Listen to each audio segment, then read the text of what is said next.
Hey, it's great to be with you all as I continue to share with you my reflections on walking the Camino. I'm in week 4 right now, and on this day, I had made the decision to push forward. I had spent the day before recovering from a dislocated ankle, and after stretching it, hobbling around, and resting for a good day yesterday, I felt like, you know what, I can do this.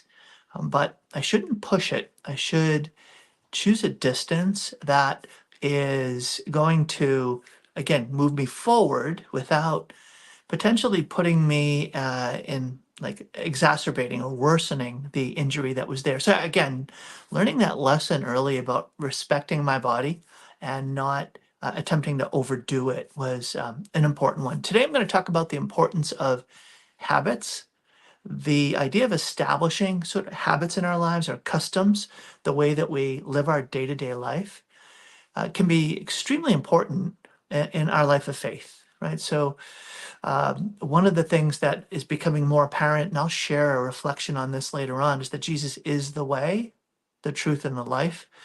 But the way is the part of those three that I think we give the less attention to, the least attention to. And so developing a way of life has been a standard way in our Catholic tradition to grow in faith. You establish habits and patterns in your daily life to be able to actually advance in your life of faith. Well, the Camino is marked by a stripping down of the typical activities that are part of one's daily life. We literally go away from all of that in order to be able to focus. And for me, the focusing becomes quite a simple thing. And yet, the way that I've been walking this Camino, the custom that I have, is different than many, and maybe most. The most typical sort of pattern that I heard about, watched on videos, and experienced myself among the other pilgrims, among the other people that I would encounter on the Camino, looked something like this. This was their typical custom or their habit day to day. They would typically be getting up, say 7:30, because sunrise in September would have been around 8 o'clock in the morning to 8:15, 8:20 as the Camino went on. So at this point, it's around 8:15 in the morning. So they'd get up in time to have a breakfast. Sometimes that would be a communal breakfast provided by the albergue or the dormitory type setting that they would be staying in, and then they would be up really at not at yeah at dawn, if you will, at sunrise, because you can see, and at many of these stages, when you are leaving a town, you are going to be moving out into wooded areas or paths that are not simply even and graded nicely, but can be difficult. Even I used that word treacherous before. And so it's one of those situations where you want to be able to see the path in front of you. So it's a very common thing that they would be getting up at and getting out at 8:15, 8:30 in the morning. And there's another reason why is that for most of the folks who are traveling, they're going to be hiking for somewhere between, say, 4 to 6 hours. And so that means that the typical Camino route or stage is somewhere between, say, 10 and 18 miles, 10 and 18. That's a pretty big range, but in that range, someone will be able to get through the Camino in 33, 35 days. If they're taking rest days, closer to 40 days. And then as they're hiking, they would stop along the way, maybe at a midpoint, and sit down and have a coffee or even a fuller breakfast if they had a lighter one at the beginning. If they maybe just had a coffee and some juice at the beginning, they might stop halfway through and have a bit of a bigger breakfast, and then they'll continue on for another, again, few hours, taking a break along the way as needed. And when they arrive at the end, they are going to get set up at their next albergue, again, that sort of dormitory style setting, where they would shower, do their laundry, get dressed, and then go have a more like a bigger lunch or a little sort of celebratory lunch, and have a beer or a glass of wine, and then be able to spend a couple of hours exploring the town and being able to see the sights because there'd be some beautiful sights in each of these towns or along the way. Right? If along the way there was a like this old chapel or this old the sort of famous historical site, they would stop there. They would get uh, their their traveling card stamped, things like that, their credential stamped to prove that they were there. And then they would sort of rest up in the evening, and there'd often be a communal dinner at these albergues where everyone staying there would gather together and have a meal, and there'd be conversation and get a chance to meet other people. After that, kind of get ready. You're in bed by say 9 o'clock, lights out. 10 o'clock, definitely silence, and sleep through the night, hopefully, and then up and rinse and repeat. So that was their typical schedule. Mine was a bit different, and I would say that the two dynamics that made mine different was that even though I was away from my family and away from my typical schedule, I still had work obligations in both the ministry work I was doing, such as things like making videos like this, and as well as doing real estate work, which was providing for my family. And I had two partner agents who were helping me with my the different clients that I was serving, buyers and sellers. But there was still lots of communication that I needed to have, and then a couple of other clients that I was just still serving myself. And so I would be needing to have set apart hours in the evening where I would be working 9 hours ahead of the people that I would be talking to. And so that meant that I was able to really start talking with them sort of like towards the mid to late afternoon into the evening. And sometimes those evenings would end. I think the latest I worked was uh, after midnight, until after midnight, which was again still 3 in the afternoon back where I was. And so that was the first factor, was that I didn't have the same luxury as others to just simply say I'm here just doing this.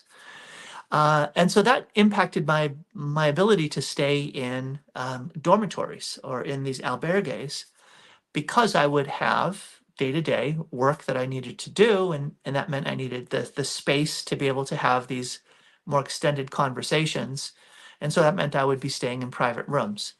Honestly, it also was just much more comfortable for me to be able to have my space to be able to shower and have a private bathroom and a private room. It was one of my limitations, and it was something that was going to serve me in a very practical way as well. The second thing was that the schedule that I had, the number of days that I had set apart to be able to do this, required me to finish the Camino in 34 days. The challenge being that that 34-day schedule had no break days in it. And seeing the number of miles that I would be going and hearing the guidance from these different channels that I followed, YouTube channels that gave me insight into the Camino, I thought, it's going to make more sense for me to do something to build in break days. And the most practical thing I could do was walk longer miles. Because if I could walk a longer stage than the stage that was presented to me in this map out that I had, that would get it done in time, and that map out had essentially 1 or 2 days maximum of buffer. So if something went wrong or if I really had to take a break, then I did have a buffer of 1 or 2 days at most to be able to stay on the standard hiking stage path and be able to make it. And however, as I was going along, I thought, you know what, I can do more than this sort of 10 to 18 mile stage path would be asking of me. And what that meant was getting up earlier and finishing later, starting the hikes earlier and finishing later than other people on the Camino, other pilgrims. And so that's what I ended up doing. So I would, at my very earliest, left at 4 in the morning, and you'll hear that story in a later stage. I left, so I left once at 4 in the morning. I left once at 5 in the morning. I left a couple of other times at like 5:30, 6 in the morning. And typically I was out by 7. The latest I ever left was at like 8 o'clock in the morning. So I think I always left. I always left before sunrise, so I was always starting in the dark. And my typical day would be I did walk a couple days at around the 10 to 12 mile mark. I think 3 different times in the course of my total Camino. And that was strategically chosen because of coming off of like an injury. I wanted to do a shorter stage. So that was the reason why I chose the smaller number of miles. And more typically, I would be walking 18 to 24 miles. So I was walking longer stages, again, to be able to build in rest days, as well as a couple of days I had to push longer than 24 miles. I will tell you the story of the days where I walked 29 miles one day and the next day 38 miles. So that was my longest day, was a 38-mile day, which it's a bit of a story, and you'll hear it in a future, one of my future stages. So the custom that built in, the habits that built in to my day was that I would be often leaving in the dark, and I would very rarely be walking with other people from the beginning. And that allowed me to be able to build in the custom of having a good 2 to 3 hours of silence, solitude, and prayer while I was doing the penance of the steps of hiking. The actual walking itself was the penance.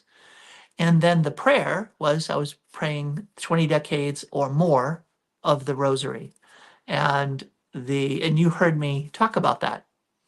Well, as this habit started to get into my body, started to get into how I was living on the Camino, several things happened. I started to get stronger.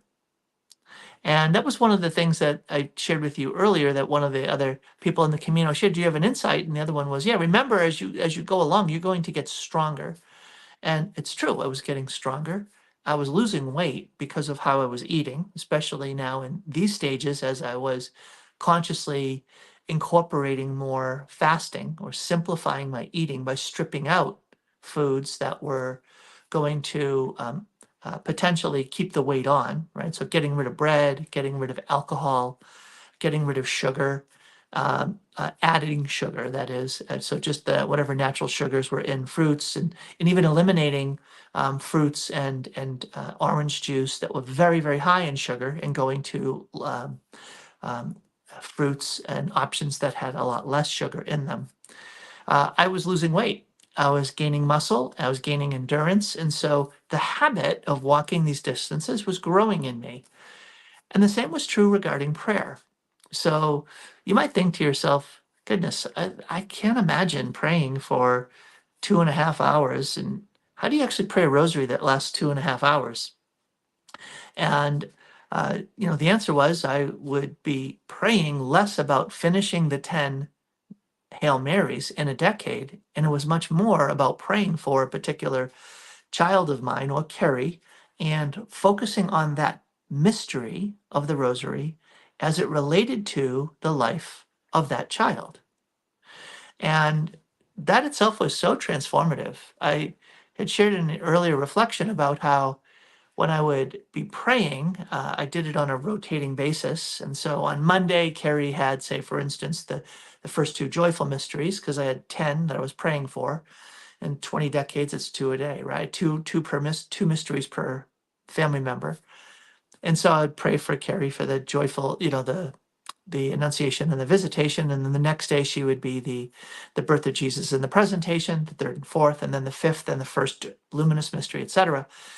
It was amazing how I would be able to like really hone in on this particular child for this particular mystery, and I would just stay in that mystery and with that child as long as it felt like I needed to, and I had the time.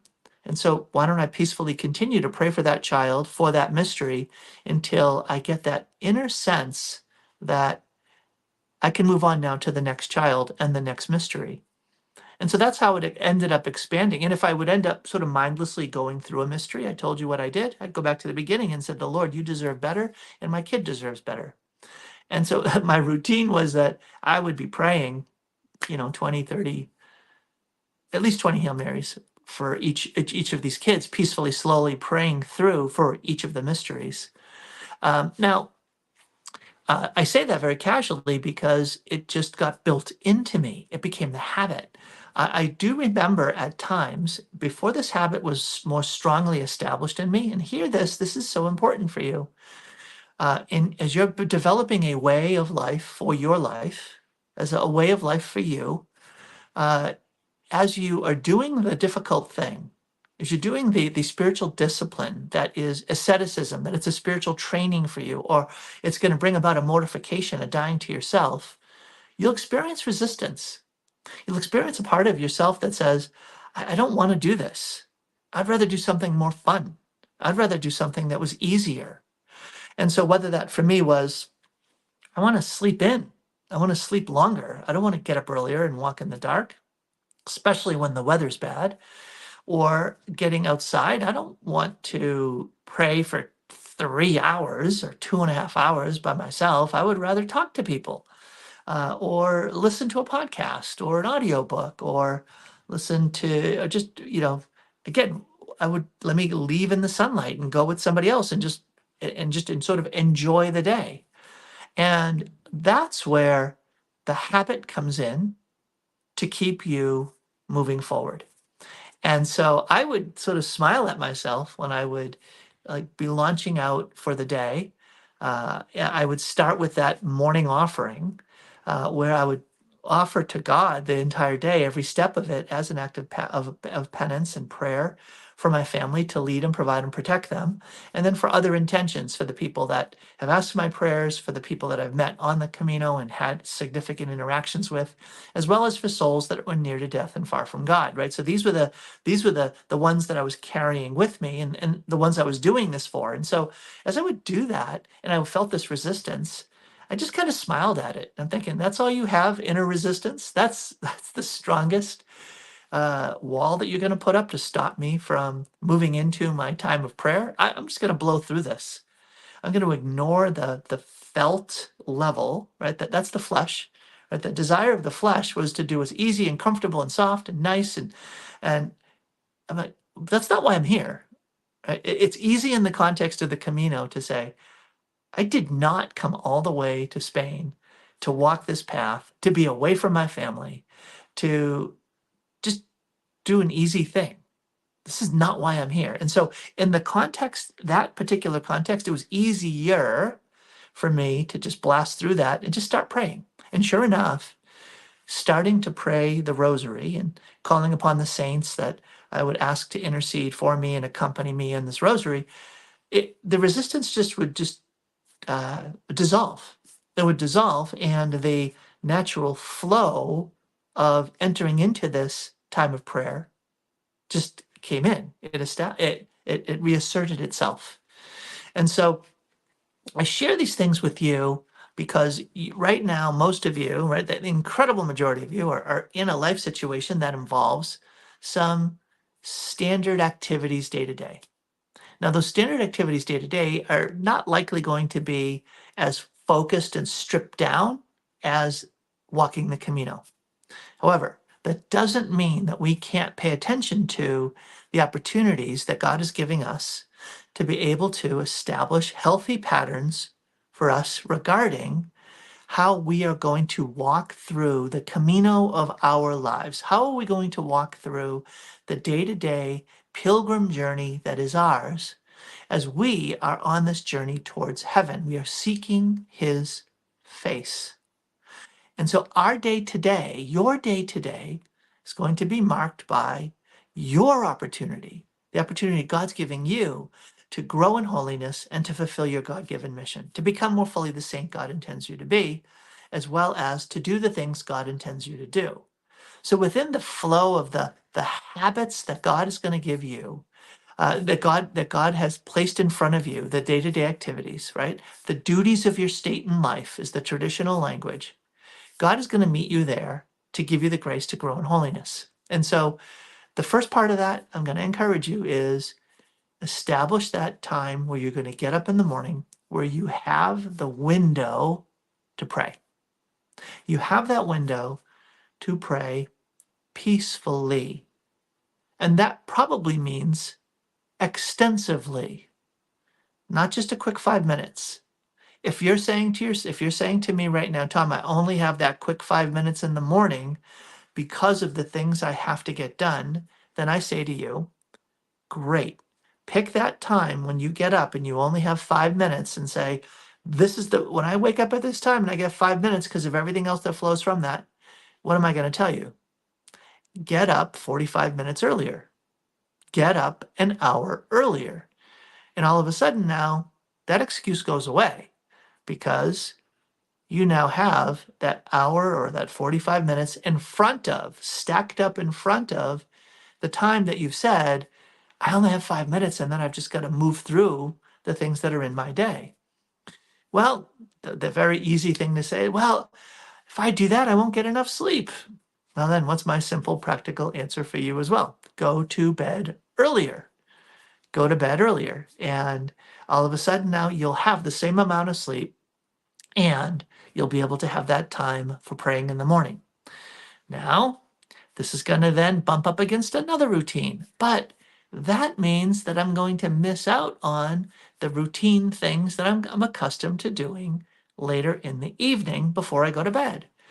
And I want you to examine the trade-off, because I'm going to propose to you that if we examine those trade-offs very often, the things that we're going to be letting go of later in the evening are probably not as valuable as having that time for quiet prayer at the beginning of your day.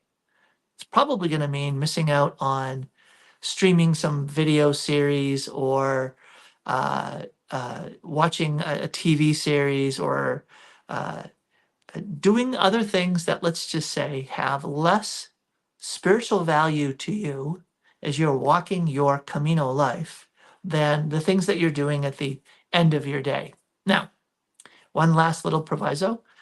Of course, if the last things you're doing just before you go to bed are also prayer things, you're examining your conscience, you're doing night prayer, then I'm going to say, okay, what are the things you're doing just before those things?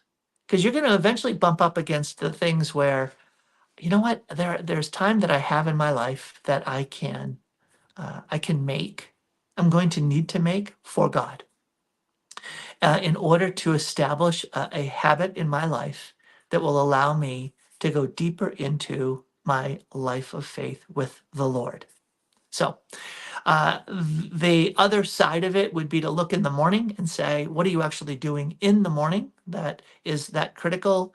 And that says, if I can't get up earlier, well, what am I doing after I first get up? You might be spending an hour and a half at the gym, right, to get your workout in.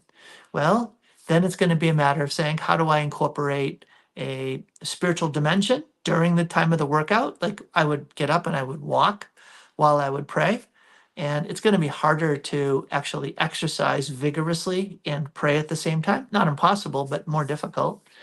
Or maybe you're going to say, well, I'm going to have to shift some other things around and maybe work out later in the day or work out a shorter period of time to be more efficient.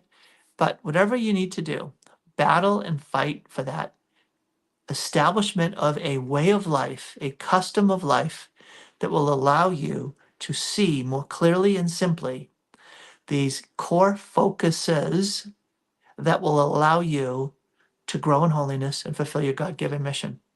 And it must begin with prayer. So whatever else we have in our lives that we're willing to do, let's make sure that they don't crowd out the value of taking a good, solid time of prayer in the morning. It will be your greatest spiritual fuel to live in a godly way and to be able to strip away some of those other things that are pressing in and crowding out a good prayer time with God.